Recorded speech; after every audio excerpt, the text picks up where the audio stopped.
What's up? I'm here at Western Washington University. I'm about to talk to digital marketing students about digital advocacy and how they can use the impact framework to create the change they want to see in the world with just their phones. Let's go. But first, let's take a walk through Fairhaven College, where I designed my own degree around strategic digital communications. I don't know if I would have gone to college if it hadn't been for Fairhaven. I was in a place where I really needed the flexibility and freedom to explore my educational path in an unconventional way. Here's something I could do at Fairhaven. I volunteered at the Child Development Center. And every week I brought my guitar and I joined the kids for music and movement, and we'd do like acoustic freeze dance and we'd just play and learn songs together.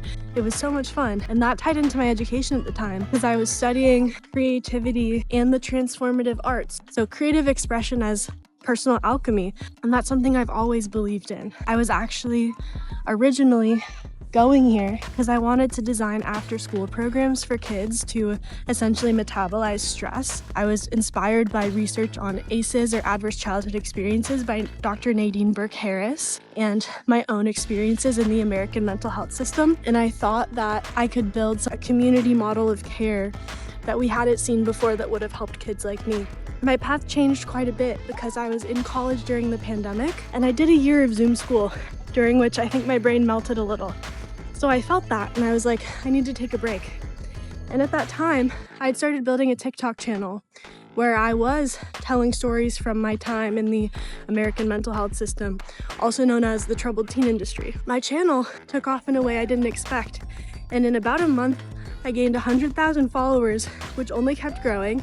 My videos were making national headlines, and I decided to take a break from school to start helping other brands and businesses on social media with their digital ecosystems as a whole.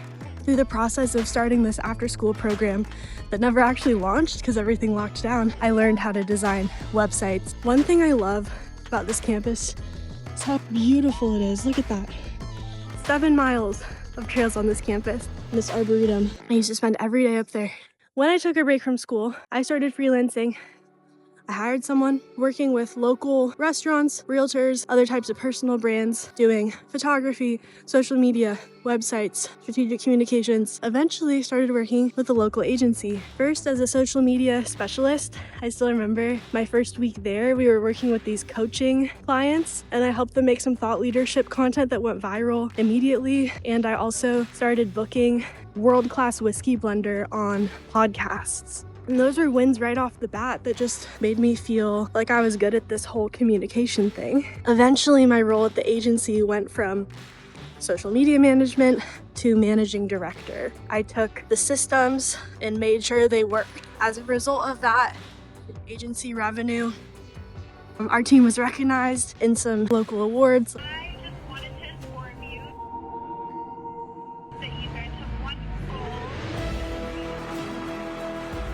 Like best marketing agency, best creative company, and I got to work with some of the brightest people I have ever met. And about a year ago, I started speaking at Western. The common thread across all my work, whether it be advocacy organizations or legacy brands or small businesses, is one thing. It's that you need to turn your audience into advocates for you, whoever you are. So how do you activate that emotion inside of them so that they know, like, and trust you? And how do you do that under the constraints of the current digital ecosystem? All it is creation and connection. And that has always been my motto. And I'm super blessed that I get to express that in my work every day. Okay, we're walking by the stairs to nowhere.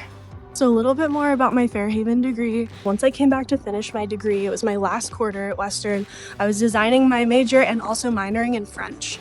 I had the opportunity to work for a global conference that was converging in San Francisco in 2023. And they needed strategic communication and social media channels managed, built from zero in 30 days. And so as I was trying to finish like my finals, I was also running comms for this global event. And that was really surreal and awesome. I had the ability to do that through Fairhaven, which I'm super grateful for. All right, here we are at Parks Hall. Let's go in and see what's up. I'm trying to find the elevators. All right, I'm here 30 minutes early, but I just wanted to locate where the classroom was first. I found it. I feel prepared. I haven't really looked at my slide deck too much this time. That's really different from the last couple of times I spoke, where I was like drilling my speech for weeks. And I've reached this point with public speaking where even though I'm still new at it, I know what I have to share and it's in here more than in here. And that's a cool feeling. I'm gonna try to just channel an openness and let it unfold more organically. The perspective I used to have is like, this is my TED Talk. And now I'm like, let's have a conversation. We'll see how that approach goes. But yeah, if you're trying to get into speaking, I'm really curious what's worked for you. Okay, I lied. I am gonna look at my slides, and I'm glad I did because I have this word cloud. I'm also trying to get on the Wi-Fi, but I have them do a word cloud at the beginning, and I forgot to update the link from last time, so let's do that. Discussion day with Raylan, and then also Okay, that was by far my most successful mission to date. I think speaking from the heart has something to it.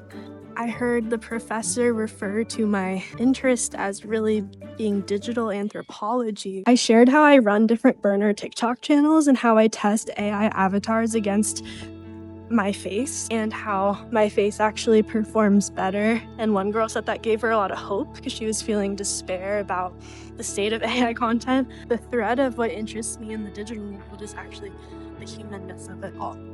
And so my presentation is actually just packed full of stories of what do we learn about people as they act digital. We're officially in wet rap mode. That was actually the best time I've ever had in a classroom at Western. It was the most engaged conversation we've had. There were honestly too many comments for me to summarize them all. What I'll say is my hope as a human is that what I share inspires hope in others. If you're in college trying to figure out how to navigate the world, this strange digital world we live in, how to make money and how to not surrender your values while doing it, like, I hope my story speaks to you, and I hope you leave feeling a little bit more confident that you are capable of building the life of your dreams in this crazy world we live in. And today I really feel like that came across based on what I heard back to me, and that just makes me so delighted. This is just the start, hopefully. If you were there today, thank you. I would honestly be stoked to hear like what you took away in the comments. And if you weren't there, tell me what you're curious about. I'm really excited to hopefully do more of this and would like to speak to what you want to know about. So, peace.